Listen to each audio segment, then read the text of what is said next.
ஏன்னா நீங்க நிறைய ஆன்மாக்கள் கூட பேசியிருப்பீங்க. வலிகளோடயே தான் அந்த ஆன்மாக்கள் சுத்துமா? உடல் இல்லாத ஒரு ஆன்மாவுக்கு வந்து பார்த்தீங்கன்னா இருக்கு. அது ஒரு வேதனைன்னு சொல்லலாம்.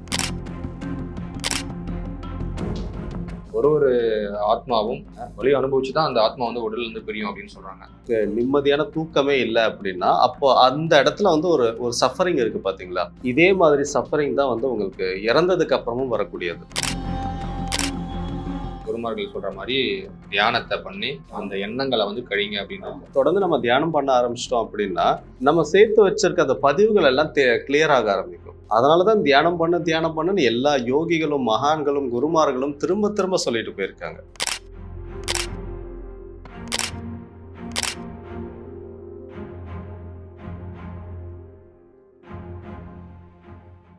நம்மளுடைய தேடல் பயணத்துல ஆத்மா பேய்கள் பத்தின விடயங்களை தேடி நிறைய மனிதர்களை மீட் பண்ணிட்டு இருக்கோம். ஸோ அந்த வரிசையில ஆத்மா அந்த பேய்கள் பற்றி பல வருடங்களா ஆராய்ச்சி பண்ணிட்டு இருக்கிற டாக்டர் கபிலன் அவர்கள் தான் நம்ம கூட இருக்காரு. வணக்கம் சார். வணக்கம். அதான் சார், இந்த இறந்துடுறாங்க, இறக்கும்போது அவங்களுக்கு அந்த உடல்ல வந்து ஏகப்பட்ட வலியை அனுபவிக்கிறாங்க, உடல் மூலியமா அனுபவிக்கிறாங்க. ஆக மொத்தம் இறக்கும்போது ஒரு ஆத்மாவும் வலியை ரொம்ப அனுபவிக்கும் அப்படின்னு சொல்றாங்க. வலியை அனுபவிச்சு தான் அந்த ஆத்மா வந்து உடல்ல இருந்து பிரியும் அப்படின்னு சொல்றாங்க. இப்போ என்னுடைய கேள்வி என்னன்னா, இறந்ததுக்கு அப்புறமும் அந்த வலி வந்து தொடருமா? எவ்வளோ காலகட்டம் தொடரும்? இல்லை அடுத்த பிறவி அவங்க எடுத்து அந்த வலியை குறைக்கிற வரைக்கும் தொடருமா? ஸோ இல்லை நீண்டுக்கிட்டே இருக்குமா? ஸோ இதை பற்றி சொல்லுங்க சார். ஸோ இப்போ அந்த வலி அப்படின்றது வந்து பார்த்தீங்கனாலே நம்ம வந்து மூளையில் தான் இருக்குது. ஆக்சுவலாக மூளை வந்து பாடிக்கு கொடுக்குற ஒரு சிக்னல் தான் வந்து பெயின் அப்படின்னு நம்ம சொல்கிறது. அப்போ ஆன்மாவுக்கு வந்து பார்த்திங்கன்னா உடல் கிடையாது. அப்போது அந்த வலின்றதை விட வேதனை அப்படின்றத நம்ம சொல்ல முடியும். அது வந்து வலி கிடையாது, ஒரு வேதனை. அப்போ அந்த வேதனைன்றது அங்கே இருந்துகிட்ருக்கும். ஏன்னா நம்ம எவ்வளோ விஷயங்கள் நம்ம போட்டு மனசில் உலட்டிகிட்டே இருக்கோம். ஒரு சின்ன உதாரணம் சொல்லணும் அப்படின்னா, தினம் செத்து பிழைக்கிறது தான் வந்து தூக்கம்னு சொல்லுவோம். டெய்லி நீங்கள் செத்துட்டு காலைல பிறக்கிறீங்கன்னு சொல்லுவாங்க இல்லையா? ஸோ இப்போ நீங்கள் அந்த தூக்கம் உங்களுக்கு எப்படி இருக்குன்னு யோசிச்சு பாருங்கள். நம்ம வந்து டே ஃபுல்லாக வந்து ரொம்ப டென்ஷன் ஆகிட்டு, ஸ்ட்ரெஸ் ஆகிக்கிட்டு, அது இதுன்னு கவலை, கோபம், பயம் அப்படின்னு எக்கச்சக்க எமோஷன்ஸோடு இருந்துட்டு நம்ம படுக்கும்போது நம்ம தூக்கம் எப்படி இருக்குன்னு யோசிச்சு பாருங்கள்.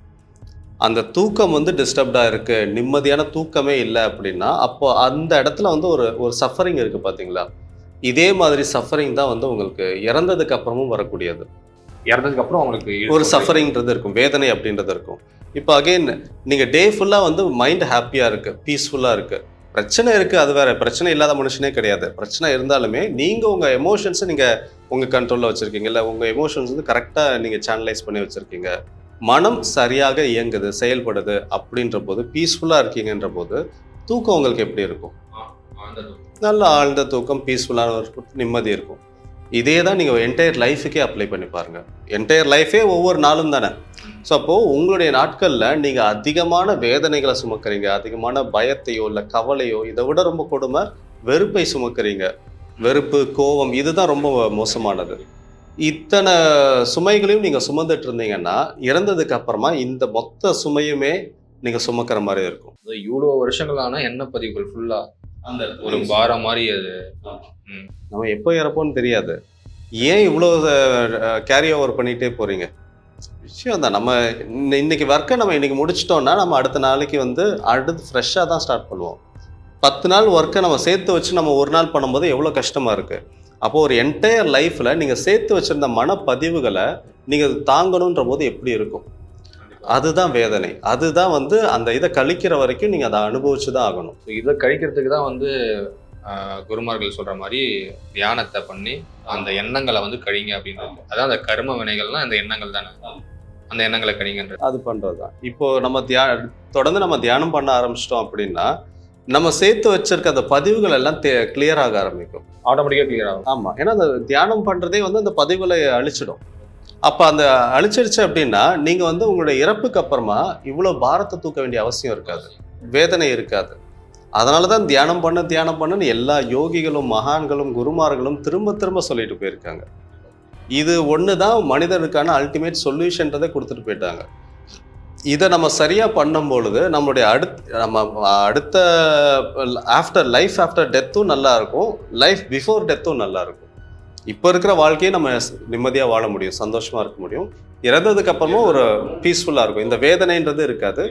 மறுபிறவி எடுத்தாலுமே அந்த பிறவி வந்து ஸ்மூத்தா இருக்கும். ரொம்ப கஷ்டப்படுற கொடுமையான ஒரு பிறவிகளாக இருக்காது. ஆக மொத்தம் இந்த கர்மான்றதே அந்த எண்ண பதிவுகள் தான். அந்த பதிவுகள் தான். அதை முடிஞ்ச வரைக்கும் ஒருத்தவங்க அந்த கர்மாவை கம்மி பண்ணணும் அப்படின்னா கண்டிப்பா கம்பல்சரியா வந்து தியானம் பண்ணியே ஆகணும். பண்ணாங்கன்னா தான் அதுல வந்து அவங்களுக்கு விடுதலையே தவிர இந்த கோயில் குளம் இல்ல மற்ற விஷயங்கள் பரிகாரங்கள் ஸோ இந்த மாதிரி பண்றதுனால ஏதாவது கம்மி பண்ற முடியும். அது வந்து குறையும். அது வந்து உங்களுக்கு அதனாலயும் வாய்ப்பு இருக்கா? ஏன்னா அங்க போயிட்டு நீங்க வந்து அங்கேயும் மனம் தான் அங்க செயல்படுது. சரி. நம்பிக்கையே இல்லாம நீங்க அங்க போய் பண்றதுல வந்து பெருசா பிரயோஜனம் இல்லை. ஓகே. நார்மலா ஒரு கோயில் போகும்போது அந்த கோயிலுக்குன்னு ஒரு வைப்ரேஷன் இருக்கு. அப்ப அந்த வைப்ரேஷனோட உங்களுடைய வைப்ரேஷன் மேட்ச் ஆகும்போது உங்களுக்குள்ளார சில பதிவுகள் கம்மியாக ஆரம்பிக்கும்.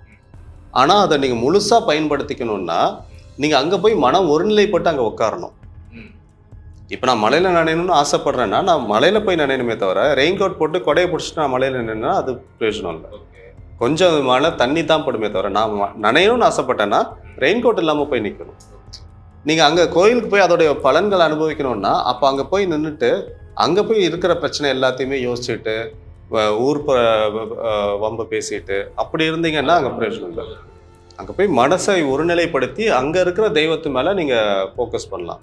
ஆக மொத்தம் இந்த கர்மாக்களை கழிக்க சரியை மார்க்கமான இந்த மாதிரி கோயிலுக்கும் போகலாம், எல்லாம் பண்ணலாம், போயிட்டு வரலாம், அந்த விஷயங்களாலையும் குறையும். ஆனால் எக்ஸ்ட்ரீமா அல்டிமேட் பார்த்தா தியானம் தான். உங்களுடைய மனம் இயங்குற வரைக்கும் கர்மா வேலை செய்யும். மனதை இயங்க விடாம செய்யக்கூடிய மனமே இல்லாம ஆக்கி விடுற ப்ராசஸ் தான் தியானம். மனம் செயல்படாத ஒருத்தனுக்கு கர்மா செயல்படாது. எல்லா யோகிகளும் சொன்ன விஷயம் இதுதான். மனம் தான் அங்க வந்து கர்மாவை வேலை செய்ய வைக்குது. மனம் இல்லாத ஒருத்தன் என்ன செஞ்சாலுமே அங்க கர்மா சேரவே சேராது, சித்தத்துல பதியாது. ரமணர் சொல்லியிருக்காரு, நான் யாருன்றதை பாரு, வேற எதுவுமே வேணான்ட்டாரு. அவ்வளவுதான், சிம்பிளா முடிச்சிட்டாரு. அப்ப அந்த நான் யாருன்றதை தேட ஆரம்பிங்க. அந்த நான் யாருன்ற அந்த கேள்வியை கேட்க ஆரம்பிச்சிட்டிங்கனாலே அந்த பாதைக்குள்ள போக ஆரம்பிச்சிருவீங்க. இந்த மாதிரி ஞானம் எங்கெங்கெல்லாம் இருக்கோ அந்த ஞானத்தை உள்வாங்கிக்கிட்டு அதை பத்தி யோசிக்க ஆரம்பிங்க, சிந்திக்க ஆரம்பிங்க. அந்த பாதையில போக ஆரம்பிச்சாலே போதும். தியானம் ரொம்ப ரொம்ப அடிப்படையான ஒரு விஷயம். அந்த தியானம்ன்றது எல்லாத்துக்கும் ஒரு தீர்வை கொடுக்கக்கூடியது. அப்போ அட்லீஸ்ட் தியானமாவது பண்ண ஆரம்பிங்க. அது தியானம் பண்ண ஆரம்பிச்சிட்டா உங்களுக்கு வந்து இந்த மறுபிறவி சுழற்சியிலேருந்து தப்பிக்கிறதுக்கான வழியும் கிடைக்கும். இன்னொரு பக்கம் இந்த பிறவியில் நீங்கள் சந்திக்கக்கூடிய சவால்களை உங்களால் ஜெயிக்கிறதுக்கு ஒரு பலத்தை கொடுக்கும். ஏன்னா தியானம் வந்து உங்களை ஸ்ட்ரென்தன் பண்ணும், வீக் ஆக்காது. சொல்லுவாங்க தியானம் நான் கண்ணை மூடி உட்காந்துட்டு இருக்க மாதிரி விரும்பலை, நான் வந்து ஆக்டிவாக இருக்கணும், எனர்ஜெட்டிக்காக இருக்கணும், இது என்ன சோம்பேறித்தனமாக உட்கார்ற மாதிரி இருக்குது அப்படின்ட்டு. நீ கண்ணை மூடி ஒரு சில நிமிடங்கள் உட்காந்தேன்னா நீ எவ்வளோ வேகமாக போகிறதுக்கும் அது உனக்கான எனர்ஜியை கொடுத்துரும். அந்த இது கண்டிப்பாக உட்காரவங்களுக்கு தான் அது தெரியும்.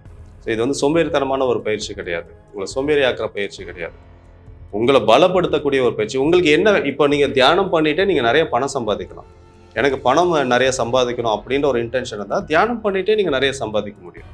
இல்லை நான் வந்து ஆன்மீக பாதையில் தான் நான் போகிறேன்னா நீங்கள் தியானம் பண்ணிவிட்டு ஆன்மீக பாதையில் நல்ல டீப்பாக போக முடியும். அப்போது இந்த சொல்யூஷன் அப்படின்னா என்னுடைய எக்ஸ்பீரியன்ஸில் நான் பார்த்த வரைக்கும் சொல்யூஷன் அப்படின்னா தியானம் தான். எல்லா குருமார்களும் சொன்ன விஷயமும் அதுதான். தியானம் பண்ணாதான் அடுத்த நீங்கள் இதுக்கே போக முடியும், பரிணாமலர்ச்சி அந்த ஆத்மஸ்வரூபத்தையே தரிசிக்க முடியும் அப்படின்னு சொல்கிறாங்க. ஸோ அது என்னன்னு கூட நம்மளுக்கு தெரியாது, பட் இருந்தாலும் அவங்க சொல்கிற ஒரு விஷயம் அது. ஸோ நம்ம முடிஞ்ச வரைக்கும் ப்ராக்டிஸ் பண்ணுவோங்க அப்படின்னு தான் போகுது. நிறைய விஷயங்களா பேசணும், ரொம்ப அருமையான ஒரு விளக்கங்களை கொடுத்தீங்க. இன்னும் நிறைய விஷயங்கள் நம்ம தொடர்ந்து பேசுவோம் சார். ரொம்ப நன்றி. கண்டிப்பாக நன்றி.